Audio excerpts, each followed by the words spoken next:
गोटे ग्राहक सकाल आसला आम बापा सान भाई आम दादा दुकान में बसते पेपर पढ़ुले ग्राहक जनक खना बेली आम दादा जानी ना ग्राहक आसी कहला आज्ञा आपण दुकान उड़ा अच्छी एबे दादा कहले ना इला केते दादा कहले टका 8 पैसा से लोक कहला आपण उरुआडी लोक हेकी मो आटी लगुच बोली आपण दादा से अच्छा खना खना ऊपर रागी धरत आपंकर पार्टी लगुच मुझे जानी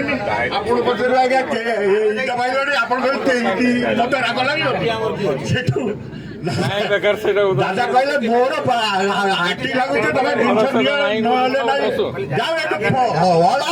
दुकान बाहरी जा से पार्टी तुम शुणिकी मो बापा भितर थे नेक्स्ट